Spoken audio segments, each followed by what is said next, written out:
Kita beralih ke sorotan lain, saudara. Korban meninggal dunia pasca ledakan dan kebakaran tunggu di PT Indonesia Tsingshan Stainless Steel di Morowali, Sulawesi Tengah menjadi 18 orang. Dari 18 orang meninggal dunia, 10 orang merupakan tenaga kerja Indonesia.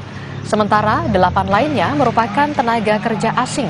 Kapolres Morowali AKBP Supriyanto mengatakan pihaknya bersama Polda Sulteng dan Mabes Polri masih melakukan olah TKP guna menganalisis penyebab ledakan yang mengakibatkan korban jiwa.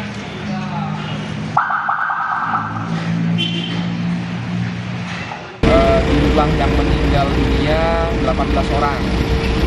Penambahan kemarin siang 1 orang, sore 1 orang, malam 1 orang, terus tadi malam pukul 24.00 1 orang, dan 01 dini hari 1 orang, jadi tambah 5 orang. Yang semula 13 jadi 18. Dari 18 korban yang meninggal dunia itu terdiri dari 8 orang tenaga kerja asing dan 10 orang tenaga kerja Indonesia. Itu update hari ini. Kemudian untuk kegiatan atau proses penyelidikan yang kami lakukan hari ini masih berjalan, masih berproses. Ada tim kami yang saat ini masih sedang melakukan olah TKP. Sebelumnya, saudara, jenazah Wahyudin, salah satu dari 18 korban meninggal dunia akibat ledakan tungku smelter PT ITSS Morowali tiba di rumah duka di Kota Palu, Sulawesi Tengah. Jenazah tiba di rumah duka dengan dikawal oleh rekan kerja serta manajemen perusahaan. Perusahaan telah memberikan santunan untuk pemakaman korban, serta akan memberikan santunan lagi kepada keluarga yang ditinggalkan. Sebelumnya, saudara, keluarga ini mengetahui kabar Wahyudin menjadi korban ledakan smelter dari sang istri yang dapat mengenali suaminya berdasarkan ciri-ciri fisik. Kami dari pihak perusahaan mengantar jenazah sebagai bentuk salah satu bentuk tanggung jawab kami sampai ke rumah tempat di mana kediaman almarhum di tempat tinggal. Untuk saat ini kita memberikan bantuan dari perusahaan untuk membantu keluarga yang jumlahnya belum bisa disebutkan, tapi ada lumayan, dan bantuan lainnya menunggu kelengkapan berkas dari keluarga. Sebelumnya, saudara, ledakan dan kebakaran terjadi di kawasan smelter PT Indonesia Morowali Industrial Park hari Minggu kemarin. Ledakan terjadi saat tungku 41 smelter milik PT Indonesia Tsingshan Stainless Steel tengah diperbaiki teknisi. Hasil investigasi awal, ledakan dipicu karena percikan api terkena cairan yang mudah terbakar di bawah tungku. Akibat peristiwa ini, lebih dari 30 pekerja mengalami luka bakar, sementara 18 pekerja meninggal dunia.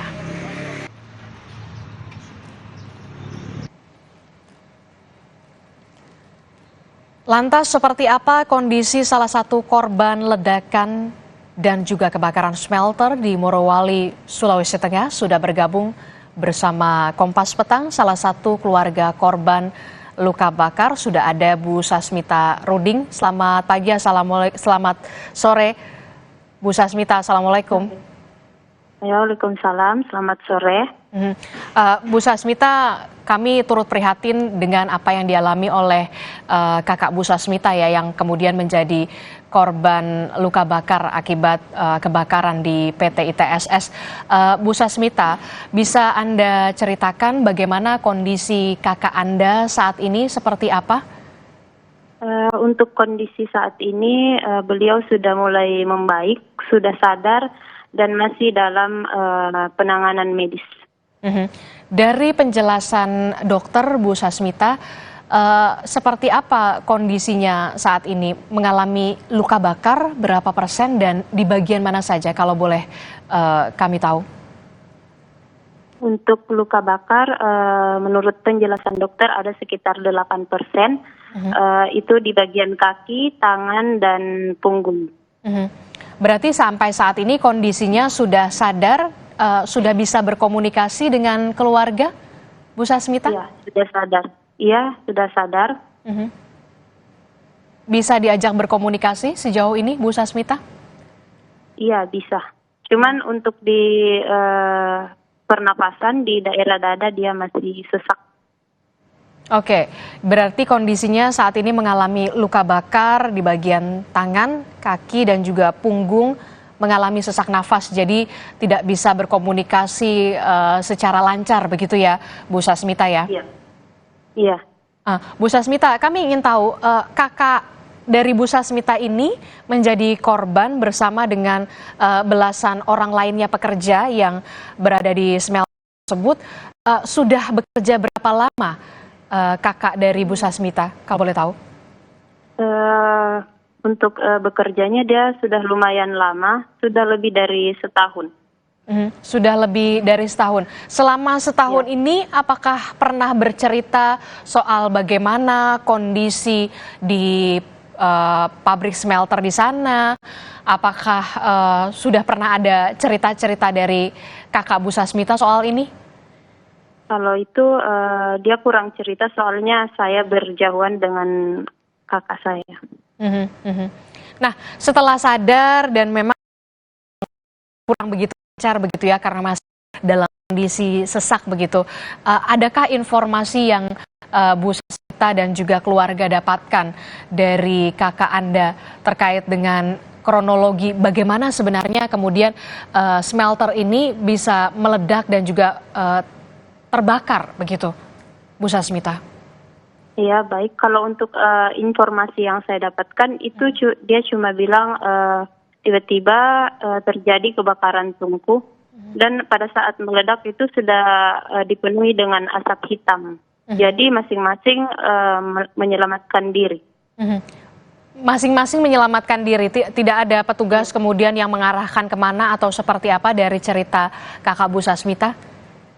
Kalau itu saya kurang tahu, soalnya dia tidak menjelaskan begitu detail.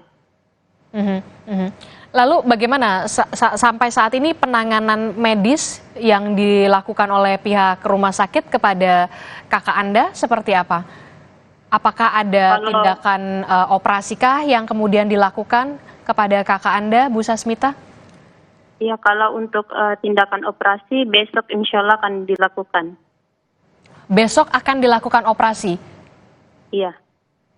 Untuk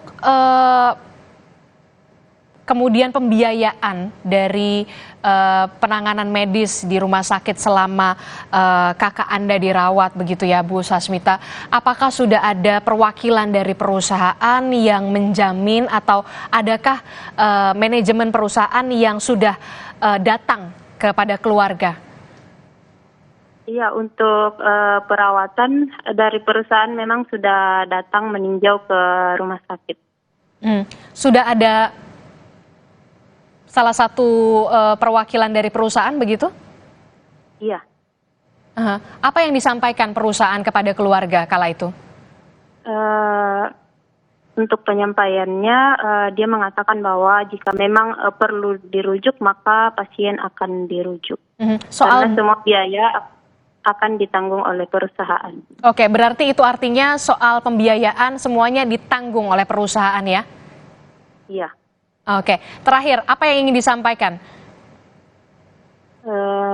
Harapan saya untuk para korban, terutama kakak saya sendiri, harap lebih diperhatikan untuk kedepannya bagaimana, apalagi yang mengalami cacat, semoga lebih diperhatikan.